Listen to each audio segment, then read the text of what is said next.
नमस्कार, स्वागत है आप सभी का डीडी न्यूज के इस खास बुलेटिन एक्सप्रेस 100 में, जहां आपके लिए लेकर आते हैं राजनीति, मनोरंजन, देश दुनिया, खेल और व्यापार जगत की सभी बड़ी खबरों को एक्सप्रेस यानी फटाफट अंदाज में। मैं हूं मुकुल शर्मा। तो आइए अब खबरें देखते हैं तेज रफ्तार से। तेलुगु देशम पार्टी के सुप्रीमो चंद्रबाबू नायडू ने आंध्र प्रदेश के मुख्यमंत्री के रूप में ली शपथ। नायडू ने अब से कुछ देर पहले विजयवाड़ा के बाहरी इलाके गन्नवरम हवाई अड्डे के पास केसरपल्ली IT पार्क में शपथ ली। जनसेना पार्टी के नेता पवन कल्याण ने भी ली शपथ। उनके साथ कुछ और विधायकों ने भी मंत्री पद की शपथ ली। शपथ समारोह में प्रधानमंत्री, गृह मंत्री अमित शाह, बीजेपी अध्यक्ष JP नड्डा और NDA शासित राज्यों के मुख्यमंत्री समेत तमाम गणमान्य लोग शामिल हुए। नायडू मंत्रिमंडल में 17 नए चेहरे शामिल हुए। TDP, जनसेना और BJP ने साथ मिलकर चुनाव लड़ा था। TDP ने अकेले ही 78 सीट पर विशाल जीत हासिल की। ओडिशा में आज से होगी बीजेपी की सरकार। बीजेपी विधायक दल के नेता मोहन चरण मांझी ओडिशा के नए होंगे मुख्यमंत्री। भुवनेश्वर में दोपहर बाद होने वाले शपथ समारोह में खुद प्रधानमंत्री नरेंद्र मोदी रहेंगे मौजूद। ओडिशा में KV सिंहदेव और प्रभात परिदा उप मुख्यमंत्री होंगे। बीजू जनता दल के 24 साल के शासन को खत्म कर राज्य में बीजेपी पहली बार सरकार बनाने जा रही है। आज शपथ लेने से पहले ओडिशा के मनोनीत मुख्यमंत्री मोहन चरण मांझी और मनोनीत उप मुख्यमंत्री KV सिंहदेव और पार्वती परिदा ने भुवनेश्वर में भगवान बिरसा मुंडा को पुष्पांजलि अर्पित की। मोहन चरण मांझी ने कहा कि मुख्यमंत्री पद की शपथ लेने के बाद वे महाप्रभु जगन्नाथ जी के दर्शन करने के लिए पुरी जाएंगे और भगवान जगन्नाथ का आशीर्वाद लेकर पदभार संभालेंगे। ओडिशा के मनोनीत मुख्यमंत्री मोहन चरण मांझी ने कहा कि राज्य में डबल इंजन की सरकार आ गई और अब हमें ओडिशा के लिए प्रस्तावित संकल्प पत्र के अनुसार काम करेंगे। ओडिशा के मनोनीत मुख्यमंत्री मोहन चरण मांझी ने कहा कि हमारा पहला काम ओडिशा की अस्मिता की रक्षा करना होगा, वहीं लोगों की सभी समस्याओं का समाधान करेंगे। ओडिशा के मनोनीत उप मुख्यमंत्री कनकवर्धन सिंहदेव ने कहा है कि हम जिन मुद्दों को लेकर जनता के बीच गए थे उनको पूरा करना है। PM मोदी जो कहते हैं वो करते हैं। केंद्रीय मंत्री नितिन गडकरी ने आज सड़क परिवहन और राजमार्ग मंत्री के रूप में अपना कार्यभार संभाल लिया है। वहीं अजय टम्टा और हर्ष मल्होत्रा ने भी मंत्रालय में राज्य मंत्री के तौर पर अपना कार्यभार संभाला। केंद्रीय मंत्री निर्मला सीतारमण ने आज वित्त मंत्री और कॉर्पोरेट मामलों के मंत्री के रूप में कार्यभार संभाला। जम्मू कश्मीर में 2 जगहों पर आतंकवादी हमला हुआ है। कठुआ में अंतर्राष्ट्रीय सीमा के पास हीरानगर सेक्टर के सेदा गांव में एक घर पर आतंकवादियों ने हमला किया। हमले की जानकारी मिलते ही सुरक्षा बलों की टीम मौके पर पहुंची। 2 आतंकवादियों में से एक को कल रात ही मुठभेड़ में मार गिराया गया, जबकि दूसरा आतंकी फरार होने में कामयाब रहा, जिसको पकड़ने के लिए लगातार सर्च ऑपरेशन जारी है। सुरक्षा बलों ने इलाके की घेराबंदी की हुई है। हमले में एक नागरिक के घायल होने की भी सूचना है। वहीं फरार आतंकी की तलाश के लिए ड्रोन का इस्तेमाल किया जा रहा है। डोडा के चित्रगला इलाके में भी सुरक्षा बलों और आतंकवादियों के बीच मुठभेड़ चल रही है। सुरक्षा बल पूरी तरीके से मुस्तैद हैं। पूरे इलाके की घेराबंदी की गई है।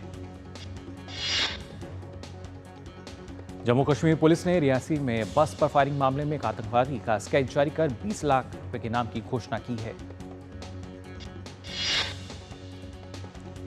रियासी जिले में रविवार शाम आतंकवादियों ने तीर्थयात्रियों को ले जा रही एक बस पर हमला किया था। रियासी पुलिस ने आतंकवादियों की जानकारी देने के लिए कई फोन नंबर भी जारी किए हैं। लेफ्टिनेंट जनरल उपेंद्र द्विवेदी देश के अगले सेना प्रमुख होंगे। वो 30 जून को मौजूदा सेनाध्यक्ष जनरल मनोज पांडे की जगह लेंगे। जनरल मनोज पांडे को 1 महीने का सेवा विस्तार मिला था। उनका कार्यकाल 31 मई को समाप्त हो रहा था, लेकिन देश में आम चुनाव के बीच सरकार ने उन्हें 1 महीने का एक्सटेंशन देने का निर्णय लिया। राजधानी दिल्ली में पड़ रही भीषण गर्मी के बीच पानी की कमी से जूझ रहे दिल्ली वालों को मंगलवार दोपहर बिजली संकट का भी सामना करना पड़ा। उत्तर प्रदेश के मंडौला में power grid corporation of India limited के सब स्टेशन में आग लगने के कारण 400 kVA की लाइन में बिजली आपूर्ति प्रभावित हुई। इस वजह से दिल्ली के कई इलाकों में 1.5 घंटे से अधिक समय तक बिजली गुल रही। दिल्ली में जल संकट के मुद्दे पर सुप्रीम कोर्ट में आज सुनवाई हुई। सुप्रीम कोर्ट ने दिल्ली सरकार को कड़ी फटकार लगाई है। सुप्रीम कोर्ट ने दिल्ली सरकार से पूछा है कि आपने टैंकर माफिया के खिलाफ क्या एक्शन लिया है। सुप्रीम कोर्ट ने कहा कि हम देख रहे हैं कि आप इस बारे में कोई एक्शन नहीं ले रहे हैं। अगर आप कोई कार्रवाई नहीं करेंगे तो हम दिल्ली पुलिस को टैंकर माफिया के खिलाफ एक्शन लेने को कहेंगे। कोर्ट ने कहा कि टैंकर माफिया दिल्ली में पानी की चोरी कर रहे हैं और दिल्ली वालों को पानी नहीं मिल पा रहा है। सुप्रीम कोर्ट ने दिल्ली सरकार से हलफनामा दाखिल करने को कहा है। अदालत कल फिर मामले की सुनवाई करेगी। छत्तीसगढ़ के बलौदा बाजार हिंसा मामले में राज्य सरकार ने बड़ा एक्शन लिया है। देर रात कार्रवाई करते हुए जिले के कलेक्टर और एसपी को हटा दिया गया। सतनामी समुदाय के सदस्यों ने छत्तीसगढ़ के मुख्यमंत्री विष्णुदेव साय से मुलाकात की और घटना की मजिस्ट्रेट जांच के आदेश देने के लिए उन्हें धन्यवाद दिया। रूस और यूक्रेन के बीच चल रहे संघर्ष में हाल ही में 2 भारतीय नागरिकों के मारे जाने की खबर सामने आई है। विदेश मंत्रालय ने इस बारे में एक बयान जारी किया है। विदेश मंत्रालय ने बताया कि भारत ने रूस के साथ इस मामले को सख्ती के साथ उठाया और रूसी सेना में शामिल सभी भारतीय नागरिकों की शीघ्र वापसी की मांग की है। देश विदेश में आगामी 21 जून को लेकर अंतर्राष्ट्रीय योग दिवस जोर शोर से तैयारी की जा रही है। इस दिन जयपुर शहर के जंतर मंतर पर बड़े पैमाने पर योग शिविर का आयोजन किया जाएगा, जिसमें बड़ी संख्या में लोग हिस्सा लेंगे। राष्ट्रीय आयुर्वेद संस्थान जयपुर का योग विभाग अंतर्राष्ट्रीय योग दिवस पर विशेष व्यवस्थाएं कर रहा है। संस्थान में योग के विभागाध्यक्ष ने बताया कि 21 जून के लिए विशेष तैयारियां की जा रही हैं। प्रधानमंत्री नरेंद्र मोदी ने सोशल मीडिया प्लेटफॉर्म एक्स पर योग का एक वीडियो साझा किया है। साथ ही प्रधानमंत्री ने लिखा है कि वृक्षासन शरीर के संतुलन को बेहतर बनाने के साथ ही इसे मजबूती प्रदान करता है। हरियाणा के पलवल स्थित नेताजी सुभाष चंद्र बोस स्टेडियम में जिला प्रशासन के अधिकारियों, कर्मचारियों, एनसीसी कैडेट, स्काउट कैडेट को योग शिविर के तहत योग का प्रशिक्षण दिया गया। उत्तर प्रदेश के हरदोई में एक बड़ा हादसा हुआ। बालू से भरा ट्रक एक सड़क किनारे झोपड़ी पर पलट गया। झोपड़ी में सो रहे 4 मासूम बच्चों समेत 8 लोगों की मौत हो गई। हादसे में घायल बच्ची को अस्पताल में भर्ती कराया गया है। जम्मू कश्मीर के पुंछ के टोटागली इलाके में जंगल में आग लगने की खबर है। वन विभाग की टीम मौके पर पहुंच गई और आग बुझाने की कोशिशें जारी हैं। मौसम विभाग ने उत्तर पश्चिम और पूर्वी भारत में अगले 3 से 4 दिनों तक भीषण गर्मी का अलर्ट जारी किया है। उत्तर प्रदेश, बिहार, झारखंड और दिल्ली के अलावा हिमाचल प्रदेश, पंजाब और हरियाणा में भीषण गर्मी की चेतावनी जारी की गई है। मौसम विभाग ने कहा है कि तापमान 43 से 45 डिग्री सेल्सियस के बीच रहने की संभावना है। उत्तर प्रदेश के प्रयागराज में कल अधिकतम तापमान 47.1 डिग्री सेल्सियस दर्ज किया गया था। पंजाब के पटियाला में तापमान 44.5 डिग्री सेल्सियस दर्ज हुआ, तो दिल्ली में अधिकतम तापमान 43.8 डिग्री सेल्सियस दर्ज किया गया। देश के अलग अलग हिस्सों में दक्षिण पश्चिमी मानसून लगातार आगे बढ़ रहा है। गुजरात, महाराष्ट्र और तेलंगाना के कुछ और हिस्सों में इसके आगे बढ़ने के लिए परिस्थितियां अनुकूल हैं। मौसम विभाग ने पश्चिम बंगाल और सिक्किम में कुछ जगह भारी से बहुत भारी बारिश की संभावना जताई है। राजस्थान के सांवलिया सेठ मंदिर के दान पात्र से 1 माह में 17 करोड़ से अधिक कीमत की नकदी, सोना और आभूषण प्राप्त हुए हैं। सांवलिया सेठ मंदिर मंडल के मुख्य कार्यकारी अधिकारी राकेश कुमार ने बताया कि इस धनराशि का इस्तेमाल यहां मंदिर प्रबंधन और आसपास के 16 गांवों के विकास कार्यों के लिए किया जाता है। नोएडा के सेक्टर 118 में हुई एक सड़क हादसे में एक व्यक्ति की मौत हो गई, जबकि एक व्यक्ति गंभीर रूप से घायल हो गया। यात्रियों से भरे एक टूरिस्ट बस के बेकाबू होकर अपार्टमेंट से टकरा जाने की घटना है। वहीं उत्तर प्रदेश के नोएडा सेक्टर 37 स्थित पेट्रोल पंप में आग लग गई। दमकल विभाग को रात 10 बजे के आसपास आग लगने की सूचना मिली थी। किसी तरह की जनहानि इस दौरान नहीं हुई और वहीं आग लगने के कारण की जांच की जा रही है। तेज गर्मी की वजह से पूरे देश में कूलिंग इक्विपमेंट की बिक्री बढ़ चुकी है। एसी और रेफ्रिजरेटर की बिक्री में रिकॉर्ड उछाल दर्ज किया गया है। टाटा मोटर्स ने कहा है कि वह 2029 और 30 तक अपने इलेक्ट्रिक वाहन डिवीजन में 16,000 करोड़ रुपए से 18,000 करोड़ रुपए के बीच पूंजीगत व्यय करने की योजना बना रहा है। देश में यात्री वाहनों की थोक बिक्री मई में सालाना आधार पर 4% बढ़कर 3,47,492 इकाई हो गई है। गौतम अडानी की company Adani defence and aerospace ने अबू धाबी के टेक्नोलॉजी ग्रुप एस ग्रुप के साथ समझौता किया। अडानी एंटरप्राइजेज की डिफेंस सेक्टर कंपनी ने कहा है कि इस समझौते के तहत दोनों कंपनियां मिलकर रक्षा और एयरोस्पेस क्षमता के क्षेत्र में एक दूसरे की मदद करेंगी ताकि उसका फायदा उठाकर एक ग्लोबल प्लेटफॉर्म स्थापित किया जा सके।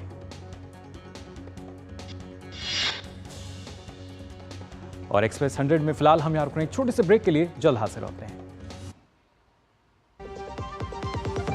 बात जब पीढ़ियों के लिए बनने वाले घर की हो तो जिम्मेदारी बड़ी हो जाती है। गैलेंट समझता है ये जिम्मेदारी। अब डबल एम रिब्स के साथ गैलेंट एडवांस TMT रीबार निर्माण का real hero. Doctor ortho oil के रेगुलर मसाज से जॉइंट हेल्थी रहते हैं, और अगर प्रॉब्लम बहुत पुरानी है तो डॉक्टर ऑर्थो कैप्सूल्स साथ लेना ना भूलें।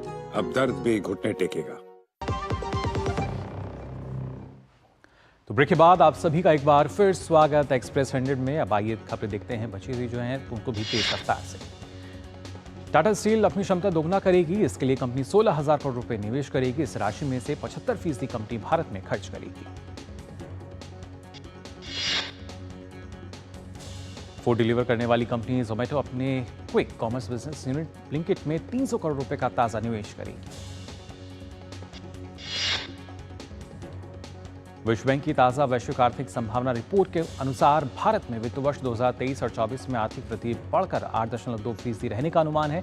यह विश्व बैंक के जनवरी में जताए गए पिछले अनुमान से 1.9% अधिक है। राष्ट्रीय कृषि एवं ग्रामीण विकास बैंक यानी नाबार्ड चालू वित्त वर्ष 2025 में बॉन्ड के माध्यम से 30,000 करोड़ रुपए तक जुटाने की योजना बना रहा है ताकि ऋण देने के कार्यों में मदद की जा सके।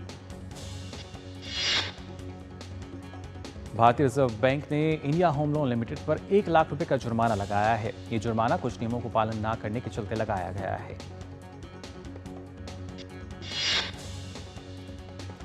भारत सरकार एक नए कानून पर विचार कर रही है जो टेक्नोलॉजी कंपनियों जैसे एप्पल, गूगल और मेटा के लिए सख्त नियम लागू करेगा।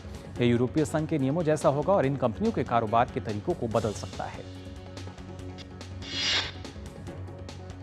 PhD chamber of commerce and industry के मुताबिक भारत में 2030 तक 10 करोड़ से ज्यादा नई नौकरियां पैदा होने की संभावना है। इस दौरान जीडीपी में $3.3 ट्रिलियन की बढ़त देखने को मिलेगी। इलेक्ट्रॉनिक्स कलपुर्जों के लिए प्रस्तावित उत्पादन आधारित प्रोत्साहन यानी PLI योजना में सरकार 35 से 40% मूल्यवर्धन स्थानीय तौर पर किए जाने का लक्ष्य रखेगी।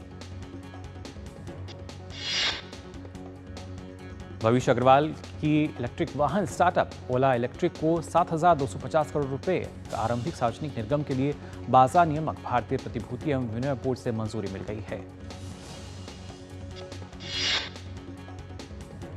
यूटिलिटी वाहनों का निर्यात मई में 50.5% बढ़ा है, जबकि घरेलू थोक बिक्री और उत्पादन में देखा जाए तो 17.6% और 26.9% का इजाफा दर्ज किया गया है। भारत ने मई में 24,490 यूटिलिटी वाहनों का निर्यात किया, जो पिछले साल मई में किए गए 16,274 निर्यात की तुलना में 50.5% अधिक है। सूचना प्रौद्योगिकी सेवा क्षेत्र की कंपनी परसिस्टेंट सिस्टम्स ने अमेरिका, ब्रिटेन, भारत और ऑस्ट्रेलिया में जनरेटिव AI अपनाने को बढ़ावा देने के लिए गूगल क्लाउड के साथ लंबी अवधि की साझेदारी की है। National company law appellate tribunal ने ICICI बैंक से JP ग्रुप की दिवालिया कंपनी जयप्रकाश एसोसिएट्स लिमिटेड के बकाया कर्ज को चुकाने के लिए एकमुश्त निपटान प्रस्ताव पर विचार करने को कहा है।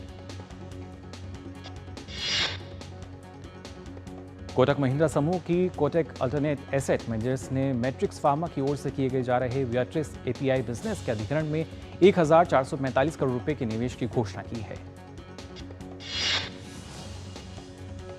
IT सेक्टर की कंपनी HCL टेक को $27.8 करोड़ करीब यानी 2,323 करोड़ रुपए का एक बड़ा ऑर्डर मिला है। कंपनी को यह ऑर्डर जर्मनी के कोऑपरेटिव प्राइमरी बैंक की तरफ से मिला है।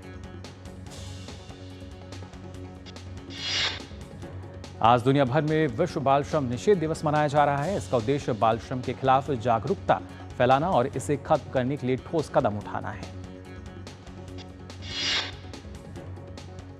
इस दिवस की शुरुआत अंतर्राष्ट्रीय श्रम संगठन ने 12 जून 2002 को जिनेवा स्थित अपने मुख्यालय में की थी। इस वर्ष इसकी थीम है, आइए अपनी प्रतिबद्धताओं का कार्य करें, बाल श्रम को समाप्त करें। स्पेन के पाल्मा डी माल्क्रा हवाई अड्डे के आसपास बाढ़ के पानी भर गया क्योंकि स्पेनिश द्वीप पर भारी बारिश हुई। हवाई अड्डे पर लगभग 5 सेंटीमीटर प्रति घंटे की बारिश दर्ज की गई।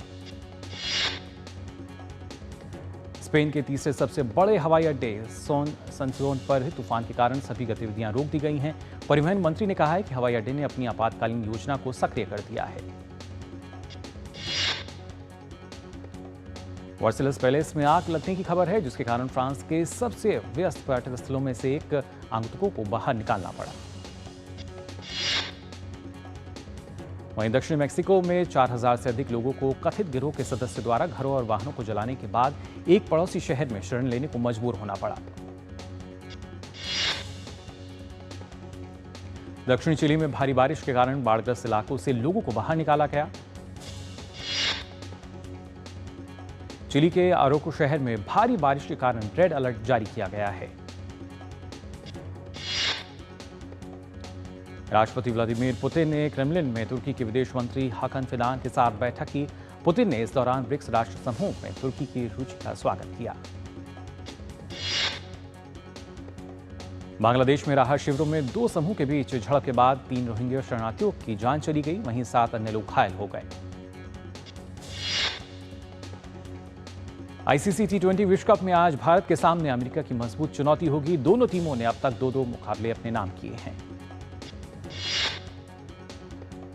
भारत और अमेरिका की टीमों का इरादा इस मुकाबले पर जीतकर सुपर 8 में जगह पक्की करने का होगा। भारतीय रेफरी की टीम 18 जून से पहली बार द्विपक्षीय T20 श्रृंखला में इंग्लैंड का सामना करेगी। 7 मैचों की यह श्रृंखला डर्बी के काउंटी ग्राउंड से शुरू होगी। भारत अगले साल पुरुष जूनियर हॉकी विश्व कप की मेजबानी करेगा। प्रतियोगिता का आयोजन दिसंबर में किया जाएगा। पेरिस ओलंपिक के लिए भारतीय राइफल एंड पिस्टल टीम का ऐलान कर दिया गया है। Shooter Manu Bhaker air pistol के 10 मीटर और 25 मीटर इवेंट में हिस्सा लेंगी। बैडमिंटन की ताजा जारी रैंकिंग में सात्विक चिराग की जोड़ी नवीनतम रैंकिंग में 2 स्थान के नुकसान से तीसरे स्थान पर खिसक गई है। पुरुष एकल में कोई भी भारतीय खिलाड़ी शीर्ष 10 में स्थान नहीं बना पाया है। एचएस प्रणय 10वें और लक्ष्य सेन 14वें स्थान पर बने हुए हैं। वहीं महिला एकल में पीवी सिंधु शीर्ष 10 में शामिल एकमात्र भारतीय महिला खिलाड़ी हैं। सिंधु रैंकिंग में 10वें स्थान पर बनी हुई हैं। नीदरलैंड के मिडफील्डर फ्रैंकी डी जोंग टखने की चोट के कारण यूरो कप नहीं खेल पाएंगे। पोलैंड के रॉबर्ट लेवेंडोव्स्की का भी यूरो कप में खेलना मुश्किल दिखाई दे रहा है। लेवेंडोव्स्की को तुर्की के खिलाफ अभ्यास मैच के दौरान चोट लग गई। इस अभ्यास मैच में पोलैंड के एक और अन्य खिलाड़ी कारोल स्वेडेस्की भी चोटिल हो गए थे। इटली के फ्रांसिस्को सेर्बी भी चोट के कारण प्रतियोगिता में नहीं खेलते दिखाई देंगे। उनकी टीम में न होने से इटली के लिए एक बड़ा झटका है। बेल्जियम के स्टार गोलकीपर थिबाउट कोर्टियस मार्च में लगी चोट के कारण अभी तक फिट नहीं हो पाए हैं। इटली के यानिक सिनर को पहली बार रैंकिंग्स में शीर्ष पर पहुंचने पर एटीपी विश्व नंबर 1 ट्रॉफी प्रदान की गई। फिल्म स्त्री 2 के टीजर की घोषणा कर दी गई है। टीजर 14 तारीख को रिलीज होगा। प्रभास की फिल्म कल की 2898 एडी का ट्रेलर जारी कर दिया गया है। कार्तिक आर्यन की फिल्म चंदू चैंपियन 14 जून को रिलीज होगी। रवि तेजा तेलुगु सिनेमा के अभिनेता की आगामी फिल्म का नाम मिस्टर बच्चन है। फिल्म का टैगलाइन रखा गया है, नाम तो सुना होगा। एक्ट्रेस भूमि पेडनेकर जल्द ही वेब सीरीज दलदल में नजर आएंगी। दलदल में भूमि एक पुलिस अधिकारी की भूमिका निभाएंगी। वेब सीरीज मिर्जापुर 3 का नया पोस्टर जारी कर दिया गया है। फैंस को सीरीज का बेसब्री से इंतजार है। कोटा फैक्ट्री का सीजन 3 जल्द ही रिलीज होने वाला है। कोटा फैक्ट्री सीजन 3 नेटफ्लिक्स पर 20 जून को रिलीज होगा। अजय देवगन और तब्बू स्टारर फिल्म औरों में कहां दम था का ट्रेलर 13 जून को होगा। बॉलीवुड फिल्म मेकर करण जौहर और मशहूर फैशन डिजाइनर मनीष मल्होत्रा ने बिल्डर और समाजसेवी उषा काकरे के प्रोडक्शन हाउस का लोगो लॉन्च किया। अभिनेत्री सारा खान ने कहा कि वे अपनी नवीनतम फिल्म गिल्ड 3 से मिली प्रतिक्रिया से काफी खुश हैं। तो फिलहाल के लिए एक्सप्रेस न्यूज में बस इतना ही, लेकिन देश और दुनिया की तमाम खबरों के लिए आप देखते रहिए डीडी न्यूज। मुझे दीजिए अनुमति। नमस्कार।